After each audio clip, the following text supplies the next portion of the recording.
Compañeras y compañeros diputados, vengo a fijar el posicionamiento del Grupo de Movimiento Ciudadano, pero también en mi condición de presidente de la Comisión de Protección Civil, que hubiese sido ideal desde mi punto de vista que se separaran los espacios de participación de tal manera que se pudieran abordar el tema de la tragedia desde la perspectiva exclusiva de la fracción de Movimiento Ciudadano y, por supuesto, desde la perspectiva de la presidencia de la Comisión de Protección Civil. Estos días, como ya se ha mencionado, lo sabemos todos, México vive una de las mayores tragedias nacionales. Se nos ha informado que desde hace 55 años, 1958, no se había dado un caso de la convergencia de dos fenómenos de esta naturaleza. Consecuentemente, los efectos han sido devastadores. Expreso a nombre de los integrantes de la Comisión de Protección Civil nuestra solidaridad con todos aquellos mexicanas y mexicanos que están sufriendo las consecuencias de estos desastres naturales.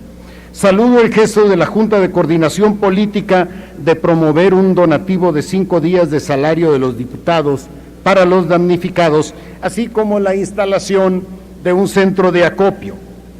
Sin embargo, quiero resaltar que se trata de un gesto de solidaridad personal, muy menor a la capacidad de respuesta institucional que tiene esta Cámara. Conviene señalarlo ahora al calor de la sensibilidad que hoy recorre al país frente a la tragedia y en el contexto de una muy próxima discusión del presupuesto federal 2014. Enfocaré por ello mi participación exclusivamente a promover aportaciones a esta Cámara de Diputados mediante las cuales podrá apoyar institucionalmente a quienes sufren los estragos de un fenómeno natural de manera realmente eficaz y preventiva. Propongo a ustedes impulsar modificaciones en dos áreas clave: en optimizar la regla de operación del Fonden y en cambiar radicalmente las prioridades en materia de protección civil para que, contrario a lo que ha venido sucediendo, se invierta significativamente más en prevención que en construcción. Es sumamente grave la escasa importancia que se le da a la prevención respecto a la reconstrucción, en donde realmente cuenta en el presupuesto de egresos. Esta disparidad entre el Fonden y los fondos preventivos concentrados en el FOPREDEN es evidente. Les doy a ustedes algunos datos. Según cifras oficiales, en el ejercicio acumulado de 2004 a 2011 se invirtieron más de 143,000 millones de pesos al Fonden por solo 1,700 millones de pesos al FOPREDEN, es decir, 84 veces más dinero invertido en atención que en prevención. Hasta hoy se mantiene la misma tendencia. En el presupuesto para el 2014 se proponen 7,217 millones de pesos para el Fonden por 335 millones de pesos para la prevención, es decir, un presupuesto reactivo 21 veces superior al presupuesto preventivo. En mi calidad de presidente de la Comisión de Protección Civil, los invito a hacer una contribución más duradera y significativa en esta materia. En la discusión presupuestal que se avecina, sumemos esfuerzos para lograr que el presupuesto de los fondos preventivos sea al menos equivalente al presupuesto reactivo. En segundo lugar, estos sí son temas de fondo, de largo plazo, de carácter estructural. En segundo lugar, es necesario modificar las reglas de operación del Fonden en 3 áreas fundamentales: el diferencial entre lo programado y lo ejercido cada año, la disposición contingente de los excedentes petroleros y, por último, la coparticipación de 50% de estados y municipios para ejercer el Fonden Reconstrucción. De manera sistemática Desde sus orígenes, el fondo presupuestado para el Fonden es significativamente inferior al monto ejercido al final del año. Lo anterior ha sido posible debido a que existen mecanismos financieros para que de manera contingente se transfieran recursos de los excedentes petroleros al Fonden. Es decir, el Fonden está como un arrimado de los excedentes petroleros.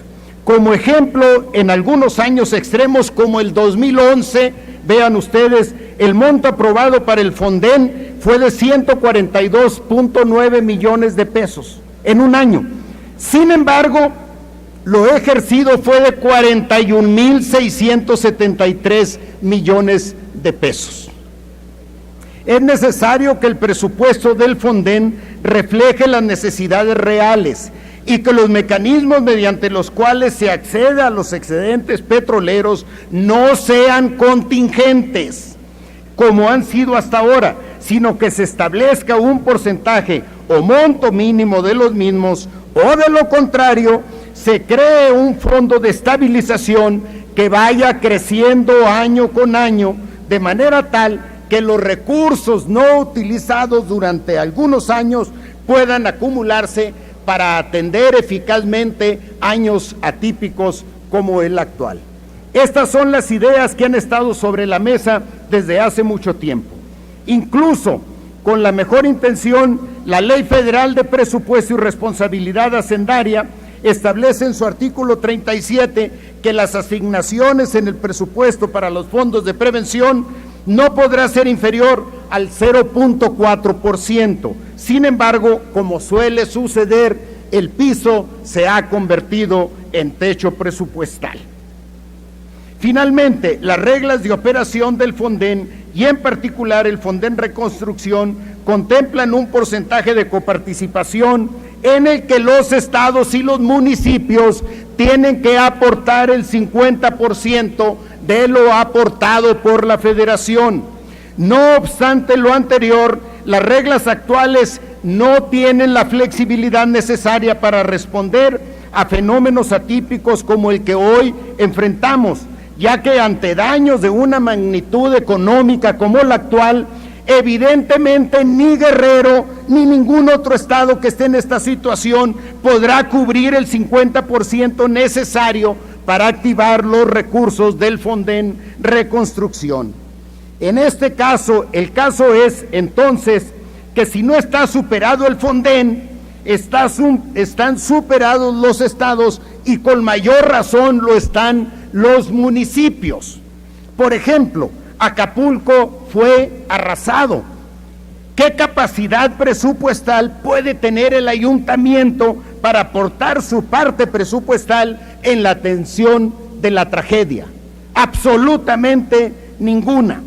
En vista de lo anterior, propongo flexibilizar las reglas de coparticipación para las entidades más afectadas ante fenómenos climatológicos extremos, para eliminar dicho requisito cuando los daños cuantificados rebasen un determinado porcentaje del presupuesto anual de las entidades federativas en cuestión.